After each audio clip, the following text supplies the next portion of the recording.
meeting. So welcome everyone to our Simon's Collaboration, one of our regular September meetings, which generally has the working title Progress and Open Problems. Normally, of course, we have this meeting in New York at the Simons Center, but this year we are doing it virtually. Robert, would you want to say anything before we actually start? Anything formal or? Yes, well, first I'd like to welcome everyone and thank you for coming to our September meeting of the Simons Collaboration. I'd also like to formally thank the Simons Foundation for its support of our collaboration. And I hope everyone has a good meeting. There are a few things to think about in terms of if you by chance have the YouTube on at the same time the Zoom is on, be sure to mute the YouTube because it's on a delay. Other things, if you have questions or problems, please in the chat say something to Miriam and we'll see what we can do to get those things fixed. But mainly, I just want to welcome everybody and turn it back over to Bobby. I don't have anything else specific to say. Thanks, Robert. So the first speaker is Yang Li, who's going to be talking about the metric aspects of the SYZ conjecture. As Miriam mentioned and Robert mentioned, if anyone has a question or wants to make a comment during the talk, please raise your hand or put something in the chat. Okay, Yang, over to you. Good morning, everybody. Today I'm going to talk about the metric aspects of the SYZ conjecture following my most recent works. So the weak version of the SYZ conjecture states that you want to prove that for a suitable class of Calabi-Yau manifolds near the large complex structure limit, that a special Lagrangian torus fibration of half of the dimensions exists in the generic region. So this is called weak because I'm only asking for the generic region, not on the entire manifold. When I say generic region, I mean, so first of all, recall that on a Calabi-Yau manifold, you have a canonically defined volume measure.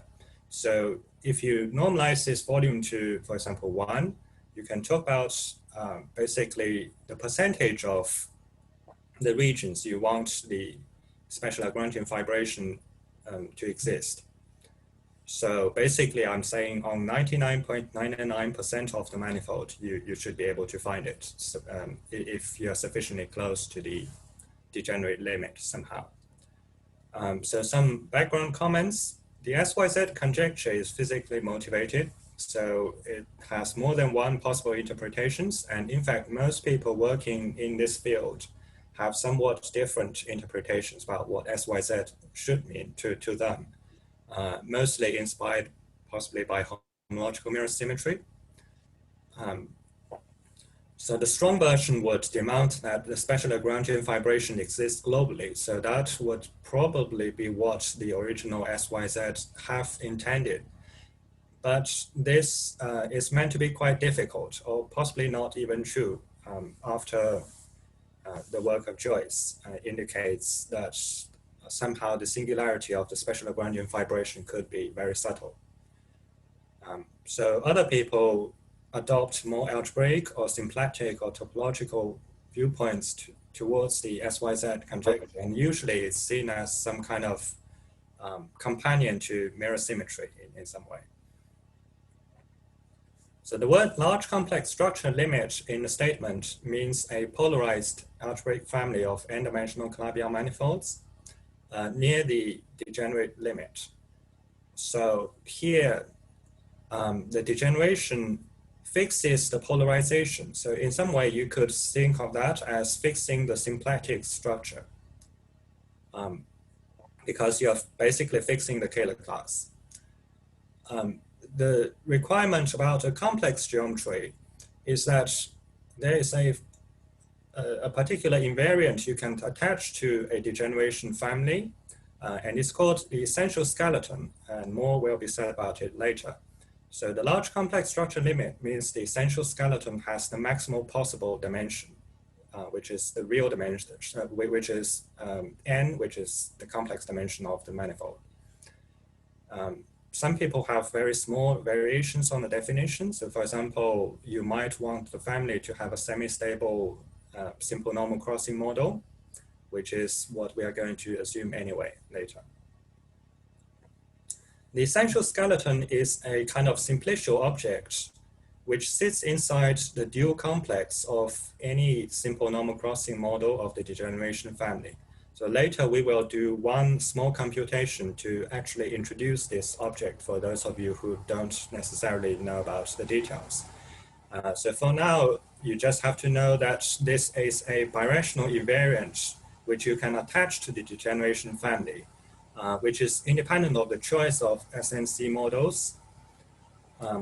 And it's actually quite easy to motivate if you start thinking about what the asymptote of the Calabi-Yau volume integrals actually are. So as I said, the word generic means what happens on a large percentage of the Calabi-Yau measure, or if you like, what happens with 99.99% of the probability. So this talk is quite orthogonal to some of my previous talks about the metric model for the non-generic region in a threefold case. So if some of you have been to my previous talks about top-knot type metrics, that's the orthogonal direction to that, which is basically caring about the rest of the manifold.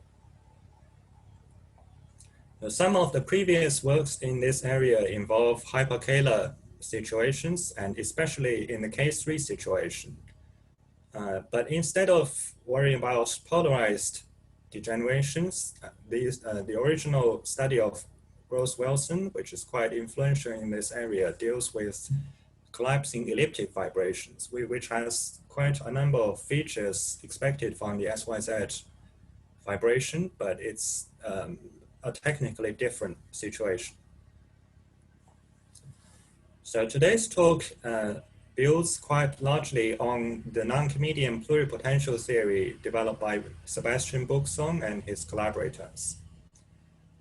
So the non-Archimedean geometry is probably a quite arcane art for most of the audience, especially for differential geometers, I suppose, including myself at the beginning of the project.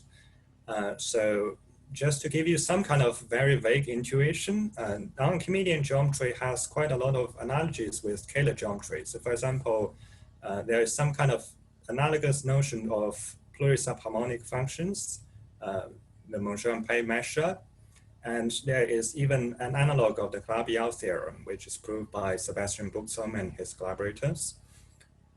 So somehow the theory is a kind of degenerate version of complex geometry, well, in a particular sense, so, which is how I tend to think about it. However, the technical foundations of this theory is quite different from what we are normally used to in complex geometry. So it's instead built on things like vanishing theorems or intersection theory, etc. In particular, the non-Archimedean Monge-Ampère equation I mentioned is not quite a PDE to begin with, although in the end it turns out to be very closely related to basically the real Monge-Ampère equation. So essentially it should be the same as the real Monge-Ampère equation, but that actually relies on some conjecture. Well, in fact, the condition in which the non-Archimedean Monge-Ampère equation is somewhat related to the real Monge-Ampère equation is part of the conjecture we are going to assume. Or at least it's a major consequence of that. So somehow my goal for today is to give you some overview about two of my most recent works. So one is the work on the specific example of the Fermat family, and the other is a more general piece of work on somehow a more general setting. The difference between the two is, so in a Fermat setting, I actually do prove the weak version of the SYZ conjecture. And in a more general Yang, sorry to interrupt you. There's a box which is flashing up on your screen with some Chinese characters. so it says, please remove the box. I can't actually do that somehow. Okay. That's quite unfortunate. That's fine. Let's live with it then. Don't waste time on it. Right. Okay, so basically there are two aspects to this talk. So one is the Fermat case, which is kind of solved by brute force in some sense. And the other case is a more general case for which I need to rely on a conjecture in non-Archimedean geometry. So somehow I'm going to discuss a little bit of both, but with perhaps some more emphasis on the non-Archimedean case, because that seems to be what people wanted to hear about. So the Fermat family is this very explicit family, which you can appreciate why it's called the Fermat hypersurface. The Fermat name refers to this bit, so it's the sum of the Zi to some power. And the extra bit is this product term. So when the parameter is turned to very large, near infinity, then you can see that this Fermat term is going to be suppressed, at least from the algebraic geometric viewpoint. So in a limit, from the algebraic geometric viewpoint, you see basically the union of hyperplanes. But the metric limit is somehow more subtle. It's not quite a disjoint object. So the result about the Fermat case basically says the weak SYZ conjecture holds in this special case for some subsequence of large enough S. So the essential tool going into this is complex pluripotential theory. I discussed this work very briefly during one of the January meetings, I believe, but I'm still going to say something about it later. So just as a comparison, there is no non-Archimedean geometry going into this piece of work. So instead, there is some kind of combinatorial argument exploiting the discrete symmetry of this particular family. So here, the discrete symmetry refers to the fact that obviously all the variables are symmetric. So you have a permutation group acting on the whole setup. So somehow the fact that we have at least one example without non-Archimedean geometry is somehow one window into a kind of different angle towards the problem, so that you could appreciate exactly where the non-Archimedean stuff is supposed to be useful somehow. So in some sense, it's trying to replace the combinatorics, or at least encoding the combinatorics into a systematic pattern. There are alternative arguments about why non-Archimedean is supposed to be useful, which I will mention later. So the more recent result is to say, given a polarized algebraic degeneration of Calabi-Yau manifolds, then near the large complex structure limit, assuming some conjecture in non-Archimedean geometry, which I'm going to discuss later, then the weak SYZ conjecture will follow. So for now, before actually saying what that conjecture is, let me just say that this is purely algebraic, meaning that it does not refer to any metric notions, such as scalar potentials or special Lagrangians or anything like that. So it just refers to a very specific property of the solution of the non-Archimedean Monge-Ampère equation, which, as I told you earlier, is not a priori even a PDE. So somehow this is transforming the nature of the weak SYZ conjecture. Of course, if you want the strong version of the SYZ, then there's still a long way to go, but this is quite a bit of mileage in the weak SYZ problem. So it has a number of other good features. One is it's quite general. So instead of having very explicit equations, like in a Fermat example, this is a fairly general result. There's no need for going to the subsequence compared to the Fermat case, which is intimately related to the fact that the metric limit somehow is kind of automatically unique from the non-Archimedean approach, at least in the generic region. Because basically one step in doing this is to show that the metric, or at least the potential in some sense, would converge towards a certain solution defined from the non-Archimedean Monchampay solution. So and the non-Archimedean solution is known to be unique. So somehow you have a well-defined limit to converge to, which gives you a strong reason for the limit to be unique. While it's in the other Fermat approach, you actually appeal to a certain compactness argument, which doesn't give you the uniqueness of limit in the first place. Yet another advantage of the non-Archimedean approach is that all the kind of messy combinatorics which goes into the Fermat case are automatically absorbed into the non-Archimedean framework. So you don't actually see anything dirty, which is probably a sign of why this approach is in some sense incomplete, because it's still relying on some conjecture. So maybe that conjecture has to face some combinatorial problems or dirty problems in some sense. So if you are doing pleasant things all the time, perhaps it's not quite right. So there are also some unsatisfactory features. The most important unsatisfactory thing about this whole approach is that up to this day, there's no known way to verify the Archimedean conjecture for almost every example, I would say. So this is most likely, in my opinion, due to the fact that this non-Archimedean framework is very little known, and it has not been sufficiently studied, or at least not studied to nearly the same extent as the SYZ conjecture itself. So hopefully this is going to change soon after the algebraic geometers somehow get interested into this approach. And well, basically, yeah.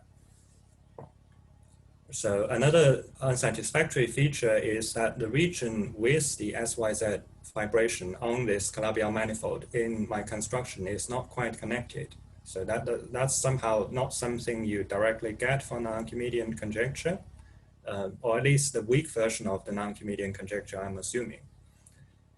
So in contrast, in the Fermat case, somehow in my more hands-on approach, we do have this kind of connectedness. So the plan for today is not really trying to explain non-Archimedean geometry per se, because that probably will take 2 hours or so if you don't have any background in this subject. So instead, I feel more useful to explain how, well, mostly about the proof of the SYZ conjecture and trying to indicate where the non-Archimedean geometry might be useful. So the focus will be on SYZ, not quite on the details of non-Archimedean. So I'm only going to kind of mention what are the nice properties we are really looking for, which somehow led me to consider the non-Archimedean approach. And somehow you can also take away some basic features of non-Archimedean geometry so that you can go and study it for yourself. So for the benefits of those of you who already know some non-Archimedean geometry, let me first tell you what is the conjecture I'm assuming in the previous result. So consider the Sebastian Buxton, Favre, and Johnson solution to the non-Archimedean Calabi conjecture. So basically, you should think of that as a kind of, well, basically that's supposed to be the object appearing as the limit of these degenerate Calabi-Yau metrics. And that's the way you should think about it. But the setup is completely independent in some way. It's represented by a potential function on the Berkovich space. There exists a large enough semi-stable simple normal crossing model whose still complex always contains the essential skeleton. That's just a general fact. such that over the n-dimensional open faces of this essential skeleton, the solution factorizes through the retraction map from the non-Archimedean space to the dual complex. So this is basically the conjecture I'm assuming. So the keyword is that the solution is supposed to factorize through the retraction map. So the way you should think about this is that somehow the Bookson-Favre-Johnson solution is highly abstract to begin with. But in order to describe the solution, you want to describe it in a somewhat finite way. So the non-Archimedean space or Berkovich space is basically a kind of limit of the dual complexes of simple normal crossing models. So instead of having a solution which lives over somehow the totality of all SNC models, you want to capture the solution already at one stage, which is to say a finite approximation of the Berkovich space. And you should think of the dual complex as a finite approximation of that. Somehow this statement is trying to say that all the information is already captured at some finite stage. So morally speaking, this is saying that the information of non-Archimedean Calabi-Yau solution is no more than the value on the essential skeleton, which is a more finite object than the Berkovich space itself. Although my actual assumption is technically even weaker because somehow I don't demand that all the Berkovich space factorize through the essential skeleton itself. I just want this thing to factorize through a larger object called the dual complex containing the essential skeleton. So not everything is necessarily mapping onto the essential skeleton, which is the slightly weaker assumption in my setup. So I should immediately mention that there is a recent result by Christian Wilsmere, which says that the above assumption is sufficient to imply a real Monchampé equation on this phi. So on the open n-dimensional faces of this essential skeleton. So what does that roughly mean? So you have this non-Archimedean solution, which is given by some potential function. So I'm saying that basically this kind of assumption is automatically implying that the non-Archimedean solution, whatever that means, is in fact a real Monchampé solution. So which is, for the differential geometers, a much more likely object arising as the limit of, let's say, solutions to complex Monchampé equations. So this is basically what the limiting metric is supposed to be encoded by. Well, that's the message. So back to the kind of easy stuff, let's review some basic features of the complex geometry near the large complex structure limit.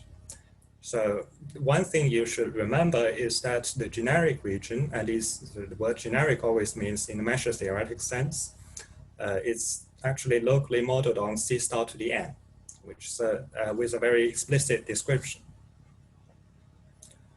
So as promised, we are going to do a little computation in this talk. Actually, the only computation we are going to do anyway. So we are going to compute the Calabi-Yau volume form. So which means you give me the holomorphic volume form. I'm trying to compute this integral. So we are going to learn a few lessons from this. One of the main lessons is that somehow from the algebraic geometer's perspective, you would be converging to a very small set of, so somehow what appears small from the algebraic geometric perspective appears quite large from the non-Archimedean perspective or simplicial perspective. That's one of the possible ways to take away, to view this computation. So given a semi-stable SNC model, so here the word semi-stable means that the multiplicity involved in the simple normal crossing devices are all equal to 1. So there is a given holomorphic volume form on the total space, which is only vanishing possibly on somewhere in a central fiber. So the induced holomorphic volume form on the Calabi-Yau manifolds, which are the fibers, would be given in terms of, well, basically the global holomorphic volume form divided by the parameter on the base. So the semi-stable simple normal crossing condition just means very concretely saying that this T is equal to the product of Z0, it's Z1, Z2, etc. So the Zi's are the local defining functions of the components of the central fiber. So basically those devices appearing on the central fibers. So now using the explicit description of the holomorphic volume form as written in this way. So the reason it can be written like this is because, well, so here the AIs are basically the vanishing order of the holomorphic volume form. So we are assuming that the only zeros can appear only on the central fibers and various components. So somehow this is, well, up to some kind of nowhere vanishing functions, holomorphic functions, you can always write in this fashion. So here we are taking a particular normalization that the minimum of all the possible AIs is equal to 0. So you can always shift everything by a constant somehow. So doing the computation about the fiber-wise holomorphic volume form, this is what you get. So this is a fairly explicit and easy expression. So given this, you can compute the volume integral, which is like this, by basically passing to the polar coordinates in these charts. So if you do the computation, you will see that the dominant contribution comes from the case where all the AIs are equal to 0. So, well, this is basically a second-year calculus exercise, I would say. So in which case, the local volume form is, well, log T to the kth power. So here the log factors obviously come from this. So when the AIs are greater than 0, then you don't actually see the log appearing. You instead have a more convergent expression. So the large complex structure limit is by definition saying the maximum of the possible case is equal to n. Well, this is the concrete way to actually formulate what large complex structure limit means. So this means that the most generic region is modeled on the simple description T equal to Z0 product onto Zn. And the holomorphic volume form takes this very simple form. So one message to take away somehow from this computation is that the particular situation where all the AIs are equal to 0 is somewhat special and important from the measure theoretic viewpoint. And also what appears large from the measure theoretic viewpoint might appear quite small from the algebraic geometric perspective. Because if you think about, for example, this most generic region, then from the algebraic geometric perspective, what happens is entirely concentrated near the locus where all the Zi's are approximately 0, which is kind of like one point on the total space. But from the measure theoretic viewpoint, this is actually where most of the measure is concentrated. So somehow your usual intuition about flat algebraic limit is somewhat opposite to what the measure is supposed to tell you. So we can formalize some of the ideas appearing in this computation in this way. So you can associate an object called the dual complex to an SNC model, which is a kind of simplicial complex whose vertices parameterize the components of the central fiber. And we attach a simplex with vertex bi for this I belonging to J if the corresponding intersection of the devices is non-empty. So basically, this is trying to parameterize the combinatorial patterns of the intersections of the components of the central fiber. So the dual complex is typically a quite large object, especially, and it's a highly non-canonical object in the sense that this SNC model is certainly not a canonical thing attached to a degeneration. Given some SNC model, you can always blow up further to get more complicated SNC models, and dual complex would become larger and larger. So there's a good invariant called the essential skeleton, which is independent of this further blowing up process. So it's basically defined by the condition that you require all the AI to be equal to 0. So that singles out a subcomplex inside the dual complex. And the advantage is that this thing is now canonical and independent of the birational modifications on the central fiber. So from the metric perspective, this is somewhat natural because when you consider metric degeneration families, the metric is defined everywhere except on the central fiber. So what birational modifications you do to the central fiber ought not to reflect metric information. So somehow, in order to have a good possible limit of these metrics, you had better find some birationally invariant, you can attach to degenerations rather than taking an ad hoc SNC model. So this essential skeleton is well defined, and it's not surprising that such a thing is well defined because, as I told you earlier, the condition that all the AIs are equal to 0 is dictated by the volume measure asymptote. And the volume measure asymptote is something independent of what you do in an ad hoc way in the central fiber. So another message is that there is some kind of hybrid topology in which you can remove the central fiber from the degeneration family and replace it with the dual complex. So intuitively, the measure theoretic limit of the family is highly non-algebraic.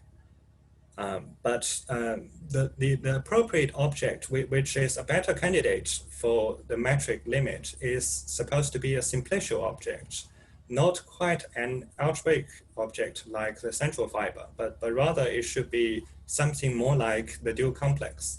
So as I said to you earlier, the dual complex is what you naturally get from the computation of the measure, which, as you can probably believe, it's more closely related to the Calabi-Yau matrix. So if you follow this idea further, you can actually discover non-Archimedean geometry yourself, in the sense that one possible way to view what non-Archimedean geometry is instead of taking a particular choice of the SNC model, you could take basically the collection of all SNC models and arrange it in some kind of inverse system. And the Berkovich space is basically the inverse limit of that. So basically, you can think of that as the totality of all SNC models viewed at once. So this is one way to say what non-Archimedean geometry is. So from the metric perspective, let me tell you some basic facts about the SYZ conjecture or some background information. So the Calabi-Yau metric has a very important dimensional reduction, basically by imposing torus symmetry. So think about everything being on C star to the n, which, as I said, is what is the basic complex geometric feature of the large complex structure limit in the generic region. So you impose torus symmetry by saying that the potential is constant on the torus fibers.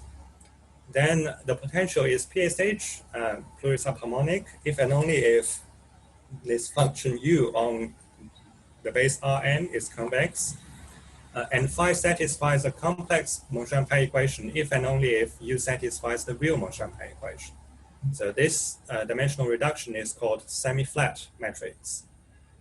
And the geometric meaning is that the restriction of the metric to the torus fibers are all flat. But this is not quite a product metric because the metrics can vary from fiber to fiber.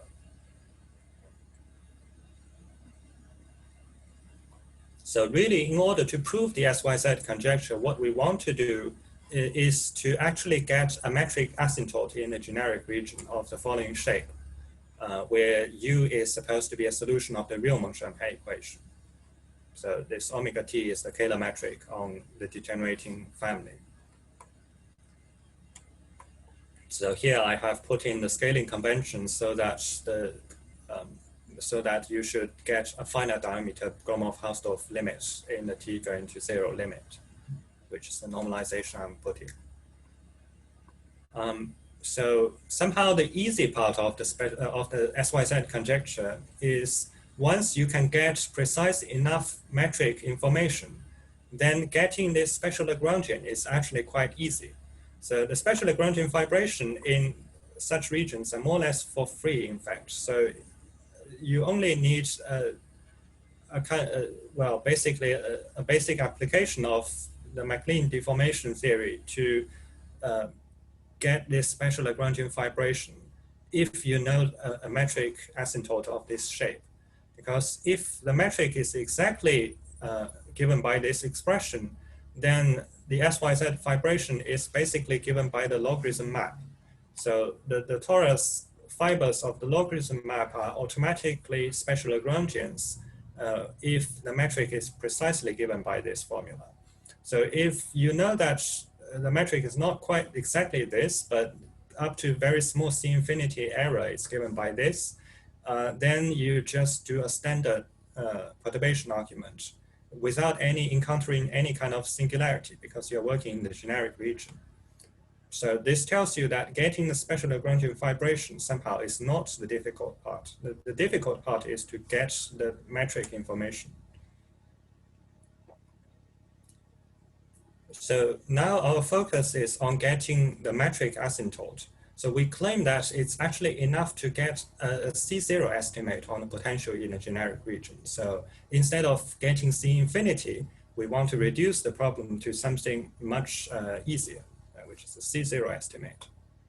So the C0 estimate means the following. So we want the local potentials phi t, which is the kind of local Kähler potentials on the degenerating Calabi-Yau manifolds, to satisfy phi t minus the limiting Riemann-Champagner solution. We want the absolute value of that to converge to 0 as t goes to 0, where this U is basically the limiting metric. So a comment about the Riemann-Champagner equation is that it has automatically very good regularity. So in particular, U is automatically, so if you know that U satisfies Riemann-Champagner equation, then U is automatically C infinity if you discard some subset with Hausdorff m-1 measure 0. So for the purpose of generic, we don't actually have to worry about this kind of non-smoothness appearing somewhere because we can afford to discard some kind of measure 0 contributions. So this reduction from the C infinity control to the C0 control on the potential relies on a highly non-trivial result of Savin. So Savin's small perturbation theorem roughly says that for a large class of fully nonlinear second order elliptic equations, and in particular the complex Riemann-Champagner equation of our interest, if U is a smooth solution in some ball, and V is another solution, which is C0 close to the given solution, then V would inherit the C infinity bounds. And the difference is actually small in C infinity rather than just being small in C0. So the way you should understand this is you should view this as a strategy to prove regularity result. So you want to prove, so your goal is somehow to prove that this the unknown solution the unknown solution V has C infinity estimates. And your strategy is to first construct some other solution U, whatever way you want to actually do it, and try to make sure that this thing has automatically good, very good smoothness property. And then the second step is you want to prove that U and V are somehow very close in the C0 sense. So as long as you can try to achieve these 2 points, then you would get regularity by transferring the regularity from U to V. So somehow the ability to compare 2 different Kähler potentials is somehow at the heart of my proof of the SYZ conjecture in both approaches, in fact. So if you have this Sabin's result, then you can apply it to the local universal cover of some large annuli region inside C star to the n in order to transfer the a priori much better regularity of the limit U, which satisfies the real Monchampay equation, hence the regularity. You can transfer that regularity to the Calabi-Yau local potentials. And basically that would give you the C infinity control on the Calabi-Yau matrix. So this step accomplishes the reduction from C infinity metric control to C0 potential control, which is something you can tackle using complex pluripotential theory, as we're going to discuss next. So there are really 2 approaches to this potential theoretic question. Well, at least I had 2 different possible strategies. And the difference is to use non-Archimedean geometry or not to use non-Archimedean geometry. So that's the question. Which one is better? I leave you to judge. So the strategy of my 2 papers bifurcates on the potential estimate. So either you can produce this limit U by arguing a priori that the Calabi-Yau potentials would converge to some subsequential limit, and then try to argue that the limit satisfies the real Monchampay. So this is approach number 1 involved in my Fermat hypersurface paper. Or you can produce the limit from any other method you like. So for example, the non-Archimedean geometry approach, as I briefly indicated. So somehow there the main point is that as long as you assume some conjecture, some kind of finiteness property of the solution to non-Archimedean version of the Calabi-Yau theorem, basically, then the non-Archimedean solution is automatically reinterpreted as a real Monchampay equation. And you can then use that as a candidate for the limit of the matrix. And then you try to compare the actual Calabi-Yau potentials with this candidate limit. And somehow in both approaches, the key point is the ability to compare 2 potentials. So some background about how you actually estimate the potentials. So this is a toolbox called pluripotential theory. So if you want to estimate a pluribsubharmonic function, there are, well, you can divide the estimate into the upper part and the lower part. So trying to get upper bounds on PSH function is somehow easier, because that's basically what the mean value theorem tells you. So pluribsubharmonic functions are basically subharmonic in many ways. So the mean value inequality, the most basic version, is precisely telling you that you can try to achieve upper bounds of subharmonic functions by whatever integral average you have. So getting upper bounds is somehow the easier part. So the core of the Cology approach to pluripotential theory is in fact to get a lower bounds on the Kähler potentials, given some very weak integral bounds on the volume density. So the main merit of the Cology's approach for me is that it also works in highly degenerate settings. So in fact, it works in a uniform way in this very severe degeneration process of large complex structure limit. So the complex structure is getting highly degenerate, but the Cology approach is still valid in even that setting. So technically speaking, you need to verify some kind of Skoda type inequality, which I did in some auxiliary paper. So maybe a conceptual point is that unlike the upper bound coming from the mean value inequality, this estimate is a much more global argument. So I don't know if it can be localized, and I suspect it can't be, which actually is causing a lot of trouble in the actual work. So this is about how to estimate potentials. Now, somehow the key point of my paper involves comparing two potentials. So as I said, the whole machinery hinges on being able to compare your Calabi-Yau local potential with a certain candidate limit. So you want both these potentials to be actually globally defined as scalar potentials. And you want some kind of machinery to be able to get kind of C0 small deviation between these two potentials based on very weak information on your volume density, etc. So on a fixed Kähler manifold, given two potentials with density bounds, so if there are basically two possible strategies provided to you by pluripotential theory.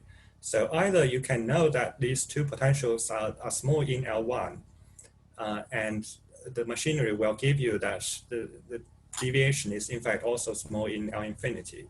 Or you could know that the two volume densities are given are close in L1. So instead of the potential itself, you consider volume density. You can also achieve this kind of small C0 deviation from either of these two assumptions. So basically, my Fermat paper is depending on this part of the machinery, and my more recent non-Archimedean paper is depending on this part. So all of these can be pushed to degenerate limits.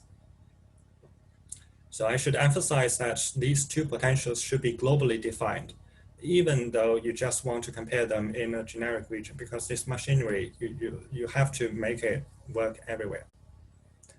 And the fact that you should keep these potentials well defined as scalar potentials globally, it is very important, because without the PSH property, then this is extremely far from being true. So in strategy number one, there is no non-Archimedean geometry. So instead, you produce U. Well, basically, long story short, you produce this U by taking the fiber-wise average of the local Kähler potential. So suppose you are given some PSH function and you try to average over the torus directions. You get some real valued functions on the base, which is automatically convex. And then this strategy is trying to basically argue that this average function is supposed to be close to solving a real Monchampin equation. So that's somehow the strategy of approach number one. So there, some technical difficulty goes into, so you get these local average functions, which are local convex functions, but in order to ensure that these actually define global Kähler potentials, you need to be able to patch them together. And that part involves quite a lot of tropical combinatorics, which exploits the specific nature of the Fermat hypersurface. And that's actually the only step which really requires any details about the Fermat hypersurface. So the key difficulty there is trying to ensure positivity, basically the PSH property. So this is approach number one. So you extract some kind of limits by taking the fiber-wise average. So in any case, it's trying to get the limit from the sequence itself. So then I should discuss approach number two. So regardless of where this limit is supposed to come from, we want the following features. So which is what ultimately led to our choice of using non-Archimedean geometry. So first of all, the limit should satisfy the real Monge-Ampère equation. Well, this is basically the basic expectation about what you want the limit to do. And second is the ability to preserve the PSH property. So which means that given this limit U, you want to be able to somehow graft the limit to the actual Calabi-Yau fibers in a way which is kind of C0 close to the limit in an appropriate sense. And the key point is that you should be able to preserve the Kähler potential property. And that's somehow one of the key points where the non-Archimedean geometry is supposed to be useful, because in my opinion, the greatest virtue of non-Archimedean geometry is to tell you, basically, it's a systematic machinery to encode the notion of global positivity of Kähler potentials. So the third point is that you want the volume density to be close to well, basically you want the volume density to be approximately Calabi-Yau in some very weak sense. So as I told you earlier about the pluripotential background, this is one possible mechanism for which you can deduce the closeness of potentials by basically knowing that the density is close. So this third property is somehow achievable by a further regularization of the first two properties. So somehow the key is to focus on the two properties above. And so somehow the main message of the non-Archimedean approach is that non-Archimedean geometry is precisely good at tackling these two properties. So the real Monge-Ampère equation is automatic from the solution of the non-Archimedean Calabi-Yau conjecture if you assume a certain finiteness result. And the second part about the preserving positivity, it's systematically built into the non-Archimedean machinery. So, so if you want a takeaway message about what non-Archimedean is good for, then I would say that these 2 points are precisely why I need non-Archimedean geometry.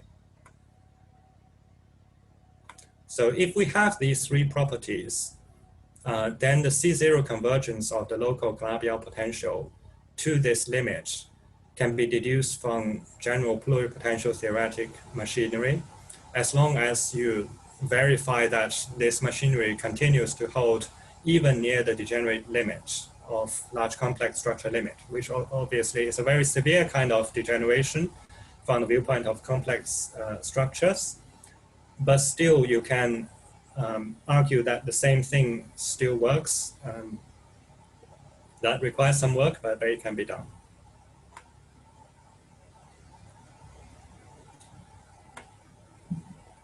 Right, so I guess the rest of the talk is supposed to be about non-Archimedean backgrounds. So maybe I should first ask, do people have any questions so far? There are no questions on the chat, Yang. Also, it's 5 minutes before the hour.